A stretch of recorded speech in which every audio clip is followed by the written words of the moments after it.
Howdy y'all, I'm Eugene. Today I'm teaching y'all our new split for gaining muscle mass, alright? We're gonna do y'all real good like.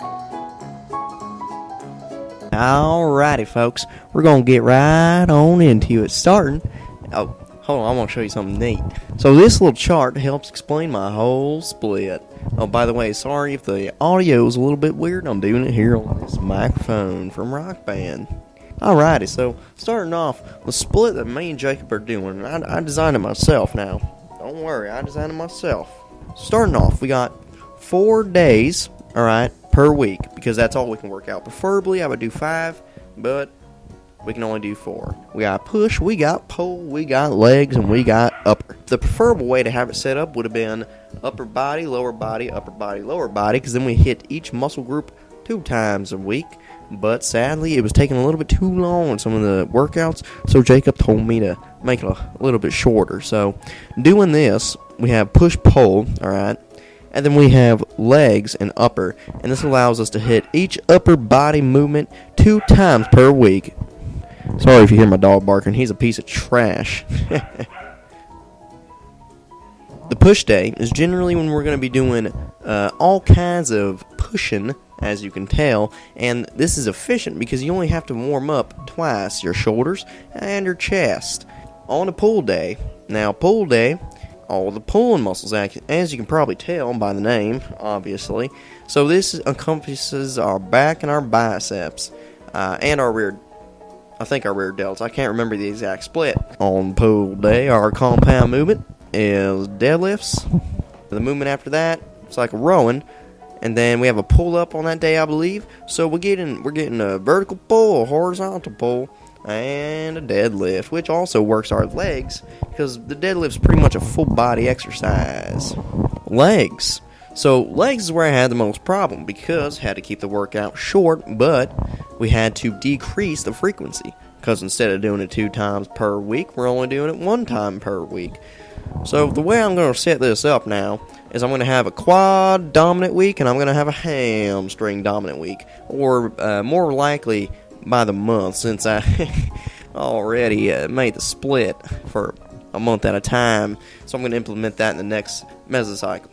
Now, okay, so on legs, our main compound movement of the day is the squat, of course. Every single leg day should start with the squat, in my opinion. Our second movement is also a compound movement. It's the front squat. It's a movement I've been wanting to work on for a while now, and eventually we're going to start adding in a little bit of power work, so we can get a little bit of power in these legs now, so we can jump a little higher and go a little faster. Alright, upper body day. So on upper body now, what we have, alright, so upper body day is going to be a fun day, right? And we're going to be doing it in higher reps. But the fun thing about the upper body day, normally I would have started it with a push movement like chest. Instead, Jacob is awful with his pull-ups, and I'd like to change that, and I'd like to do a little bit more weighted pull-ups myself. So the first movement of our upper day is a compound movement, and it's a weighted pull-up. Now, the cool thing about weighted pull-ups now, y'all, is that it's a closed chain exercise, which means you're moving through space, not the other way around. For example, when you bench press, you are moving the weight through space, and you are staying stationary. That is a open chain kinetic exercise now. So, also, I feel that my best lat development, or back development actually, more generally, has been with doing the weighted pull-ups. I was up to about 1 rep max of a 45-pound plate at the weight of about 110, but then we stopped doing it as our main exercise. So we're going to get back into the pull-up game and hopefully gain a little bit of strength there. Alright, the next thing to consider is how we progress on our compound. Now, what you notice about this is, here's an example now. Alright, so here's how we would progress.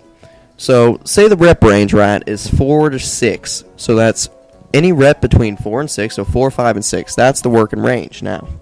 So what we would do is you would start off with 100 pounds, now say 100 pounds, and say that's your lightest set. So you can do 6 reps for 4 sets, easy, alright? Now, next week, when you do the same workout, you're going to do 105 times 5, and you're going to do that for 4 sets. Now, every single week we go up 5 pounds, and we usually drop a rep, because upping the weight 5 pounds causes us to lose a rep now. So once we hit So once we hit 110, we can only do 4 reps for about 4 sets. And usually you would do your deload after that 3rd week, but me and Jake want to go a little bit longer because we don't feel we're toasted until that 4th week, and then we rest, deload, and let that fatigue subside. So we do a 4th week of 110 times 4 for 4 sets. Now the thing is, we're not reaching for 5 reps there. We're just trying to hit the 4 for 4. After that, we do a deload. So we take the lightest weight we did that week, which was 100.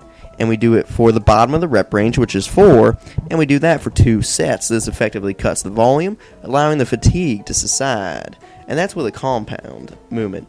Now, after your deload, you'll basically move up a tier. So your bottom of the rep range exercise will be 105, and you'll be able to do that for 6 reps times 4 sets now. And it just goes on. And this is called, I forget the name. I'll look it up later. So the next thing we're going to be talking about is exercise selection. And generally, with exercise selection, we go for 1 compound per muscle group, 3 accessory movements. And if you're a power lifter, it's a little bit different, but since me and Jake are training for hypertrophy and maximum muscle gain, which I'm sure you guys don't think I have a lot of, but trust me, I'm pretty smart now. When it comes to training for maximum muscle gain, we usually like to stick with one compound movement and 3 accessory movements, alright? We do more than 1 compound, but generally the rule is 1 compound barbell exercise per body part will get you in the right area. Now, as for the volume, we do within 80 to 210 reps per body part per week, alright? So anywhere between 80 reps and 210 reps is going to be the right place to be.